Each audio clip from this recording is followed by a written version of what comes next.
রমাদানে, আসন্ন রমাদানে আমাদের 7টি করণীয়। 1 নাম্বার করণীয়, এই রমাদানকে আপনি কোরআনময় করে তুলুন। কোরআনময় করে তুলুন 2025-এর রমাদান। এই হচ্ছে আজকের প্রোগ্রামের স্লোগান। জোরে বলেন ঠিক কিনা? কোরআনময় করতে রাজি আছেন? কোরআন তেলাওয়াত করতে রাজি আছেন? আমার প্রিয় ভাইরা, ধীরস্থির ভাবে কোরআন তেলাওয়াত করুন, তাড়াহুড়ো করে নয়।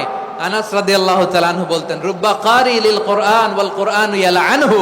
কোরআনের অনেক কারি আছে যারা কোরআন পড়ে কিন্তু সওয়াব পায় না, বরং আল্লাহর কোরআন তার বিরুদ্ধে আল্লাহর দরবারে নালিশ করে আর লানত করতে থাকে। আমরা কি ওই রকম কোরআনের তেলাওয়াতকারী হতে চাই? না। ধীরস্থির ভাবে ওয়ারাত্তিলিল কোরআন তারতিলা, তারতিলের সাথে পড়বেন।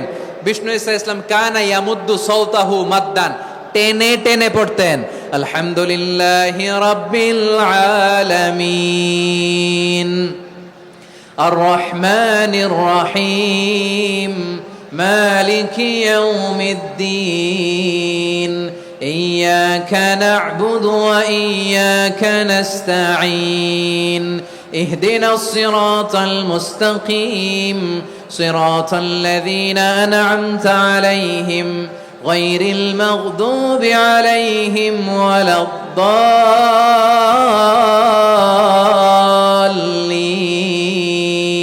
পড়েন আমিন।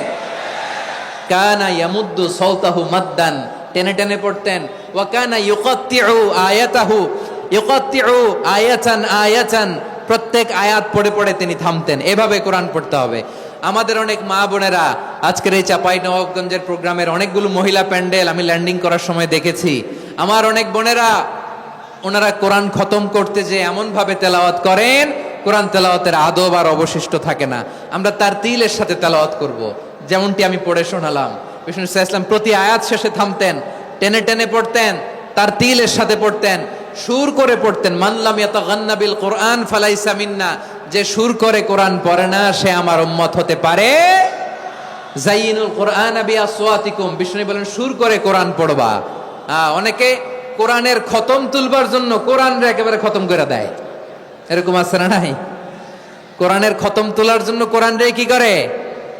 একেবারে খতম করে দেয়। না, আপনি ধীরস্থির ভাবে পড়ে যদি খতম দিতে পারেন মাশাআল্লাহ, না পারলে যতটুকু পারেন পড়বেন। এরপর অনুবাদ পড়ার চেষ্টা করবেন, তাফসির পড়ার চেষ্টা করবেন। আপনাদের জন্য এক অনন্য উপহার রয়েছে আমার পক্ষ থেকে, এক নজরে কোরআন। 114 সূরার সারমর্ম, সার নির্যাস আমরা নিয়ে এসেছি এখানে বাংলা ভাষায়। আমার জানা মতে খুব সম্ভবত এই প্রথম কাজ কেউ করে নাই। আরবিতে পাবেন এরকম অনেক বই, ইংরেজিতে কিছু কাজ আমরা দেখেছি, কিন্তু বাংলায় পাবেন না।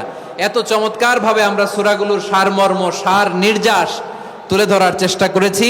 5 পৃষ্ঠায় আপনি জেনে যাবেন এই সূরার সেন্ট্রাল থিম কি।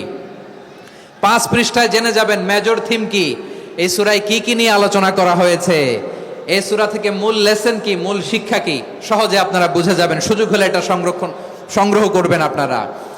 যে কোনো ধরনের ভালো অনুবাদ আপনারা পড়বেন, তাফসির পড়বেন। আমরা কোরআনময় করতে চাই।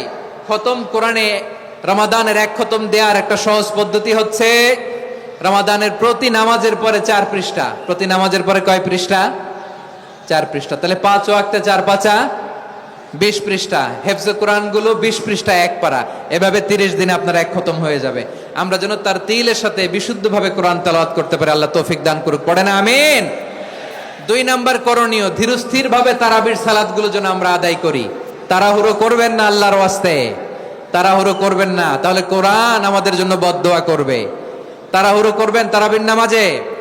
তারাবির নামাজ সালাতুত তারাবিহ মানে বিশ্রামের নামাজ, আর আমরা পড়ি সালাতুল কিতার, রেলগাড়ির মতো নামাজ। চিল্লায় বলেন ঠিক কি না? না, এরকম করবেন না। ইমাম সাহেবদেরকে আশ্বস্ত করুন যে ইমাম সাহেবরা আমরা পিছনে আসি আপনাদের সাথে, আপনি আস্তে আস্তে পড়েন, তার তিলের সাথে পড়েন, ধীরস্থির ভাবে তারাবির সালাত পড়বেন। সারা বছর এই সুযোগ হয় না দাঁড়িয়ে কোরআন শোনার, এরকম আয়োজন ব্যবস্থাপনা সারা বছর আর আমরা পাই বলেন তো? না। তারাবির সালাতের রাকাত বিতর্ক এড়িয়ে চলুন। রাকাত নিয়ে বিতর্ক করবেন না। 8 রাকাত 20 রাকাত নিয়ে যে মারামারি এই দেশে, এটা শয়তানের ফন্দি। চিল্লায় বলেন এটা কার ফন্দি? আমরা 20 রাকাত পড়ি, আপনারা হয়তো 8 রাকাত পড়েন, কোনো অসুবিধা নাই। আমরা যারা 20 রাকাত আমরা পড়তেছি, আমরা 20 রাকাতের কথাই বলি, 20 রাকাত আমরা পড়বো আজীবন। সৌদি আরবে মক্কা মদিনায় 20 রাকাত পড়ে, কোনো অসুবিধা নাই। অন্যান্য মসজিদগুলোয় 8 রাকাত পড়ে, এই নিয়ে এদের মধ্যে মারামারি আছে? হ্যাঁ, আর এই জন্য রাকাত বিতর্ক এড়িয়ে চলবেন। প্রিয় ভাইয়েরা, আপনার আমল আল্লাহর কাছে কবুল হবে সংখ্যার বিচারে না উত্তমতার বিচারে? বলেন তো, সংখ্যার বিচারে না উত্তমতার বিচারে? উত্তমতার বিচারে। কত চমৎকার ভাবে আপনি আল্লাহর সামনে দাঁড়াতে পারছেন এটা বিবেচ্য। রুকু সেজদাগুলো সুন্দরভাবে করবেন, রুকু থেকে সোজা হয়ে দাঁড়ানো ওয়াজিব, 2 সেজদার মাঝখানে সোজা হয়ে বসা ওয়াজিব। এই তা'দিলুল আরকান বাদ দিলে হানাফি মাযহাব মতে সৌ সেজদা দিতে হবে, অন্য মাযহাব মতে নামাজই হবে না, আপনার নামাজই হবে না। এই জন্য ধীরস্থির ভাবে তারাবির সালাত যেন আমরা আদায় করি। পারা যাবে তো ইনশাআল্লাহ? 3 নাম্বার, তাহাজ্জুদের সালাত আদায় করুন। বছরের অন্যান্য সময় উঠতে পারি না, অনেকে বলে হুজুর উঠতে পারি না, কিন্তু রমাদানে সাহারি খাওয়ার জন্য তো ওঠাই লাগে। কি বলেন, সাহারি খান আপনারা? হ্যাঁ, খান না? খান কে কে দেখি তো? মাশাআল্লাহ মাশাআল্লাহ, এই সুন্নত পালনের জন্য 1 নাম্বার। মাশাআল্লাহ, ঠিক আছে, পালন করবেন।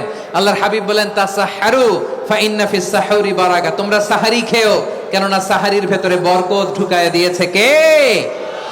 একটা খেজুর, 1 গ্লাস পানি খেলেও সারা দিন আপনাকে তরতাজা রাখে কে? তো সাহারির জন্য যেহেতু উঠতেই হয়, সাহারি খাওয়ার আগে বা পরে 2 রাকাত 4 রাকাত তাহাজ্জুদ পড়া যাবে না? রব্বুল আলামিন বলেন ওয়ামিনাল লাইলি ফাতাহাজ্জাদ বিহি নাফিলাতান লাকা আসা আইয়াবআসাকা রাব্বুকা মাকামান মাহমুদা।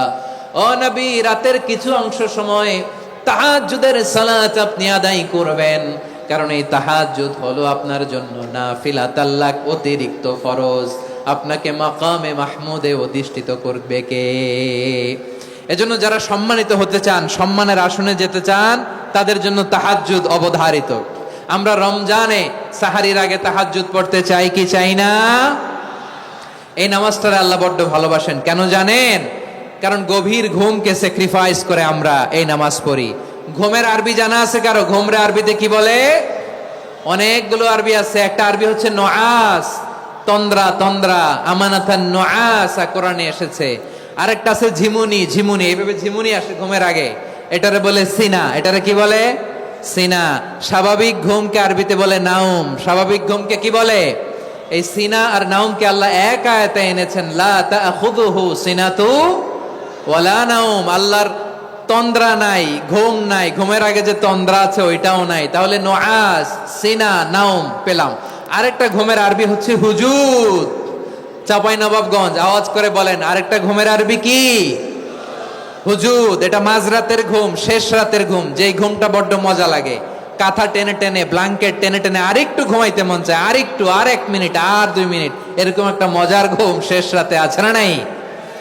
এই শেষ রাতের ঘুম, এই হুজুদের ঘুমকে স্যাক্রিফাইস করে যেই সালাত পড়া হয়, ওই সালাতের আরবি নাম হচ্ছে সলাতুল হুজুদ বা সলাতুত তাহাজ্জুদ। চিল্লায় বলেন আল্লাহু আকবার। এজন্য আল্লাহ তাআলা এই তাহাজ্জুদের সালাতকে এত পছন্দ করেন। পড়বেন তো রমাদানে। 4 নম্বরে মুক্ত হস্তে দান করুন, মুক্ত হস্তে দান করুন। ওয়ামা আতাইতুম মিন যাকাতিন তুরিদুনা ওয়াজহাল্লাহি ফাউলাইকা হুমুল মুদঈফুন। তোমরা মনে করো না যাকাত দিলে তোমাদের সম্পদ কমে যায়, এটা ভেবো না। বরং তোমরা আল্লাহর খুশির জন্য যে যাকাত দাও, তারপরে তোমার যে সম্পদ থাকে ওই সম্পদের মধ্যে প্রবৃদ্ধি দান করে কে? আপনি মনে করছেন দিলে কমে? চাঁপাইনবাবগঞ্জের ভাইয়ের আওয়াজ করে বলেন, দান করলে কি সম্পদ কমে নাকি বাড়ে? আওয়াজ করে বলেন, কমে না বাড়ে? বাড়ে। যেটা দান করেন, কামাসালি হাব্বা আম্বাতাত সাবআ সানাবিলা ফি কুল্লি সুম্বুলাতিন মিয়াতি হাব্বা। 1 টাকা দান করলে এটা চারা বীজের মতো, রূপে দিলে 7টা শীষ, প্রতি শীষে হয় 100 শস্য দানা। আল্লাহ যারে চায় এরকম বাড়ায় দেয়, প্রবৃদ্ধি দেয়। সুবহানাল্লাহ। এজন্য মুক্ত হস্তে দান করতে রাজি আছেন? আগে আগে যাকাত ক্যালকুলেট করে রাখেন। আপনার যাকাত বর্ষ যদি পরেও হয়, দেরি করেও হয়, ধরেন যে প্রতি বছর মুহররমে দেন, আপনি আগে দিতে পারবেন। যাকাত অগ্রিম আদায় করা যায়। সুবহানাল্লাহ বলেন। বিষ্ণু ইসা ইসলাম রমাদানে এত দান করতেন, কানা আজওয়াদান নাস, কিন্তু রমাদানে আজওয়াদুন নাস আজওয়াদু বিল খাইরি মিনার রিহিল মুরসালা। প্রবাহিত বাতাসের চেয়ে বিশ্বনবী আরো বদান্যতা বেড়ে যেত। প্রবাহিত বাতাস যেমনি সবাইরে বাতাস দেয়, আস্তিক নাস্তিক মুমিন কাফির সবাইকে শীতল করে দেয়, তেমনি নবীজির রমাদানের দান ছিল এমন, কেউ নবীর কাছে চেয়ে ফিরে গিয়েছে এর নজির নাই। জোরে বলেন সুবহানাল্লাহ। রমাদানে দান করব, ইফতার শেয়ার করব। কাউকে ইফতারি করালে সারাদিন রোজা রেখে তার যে সওয়াব, আপনি ইফতার করানোর কারণে আপনার আমলনামায় ওই সওয়াব আল্লাহ ঢুকায় দিবেন। পড়েন সুবহানাল্লাহ। সাহাবারা বললেন, নবী আমরা গরিব মানুষ, ইফতারি খাওয়ানোর পয়সা নাই। আল্লাহর হাবিব বললেন, ওয়ালাউ বিমাজকাতি লাবান, এক ঢোক দুধ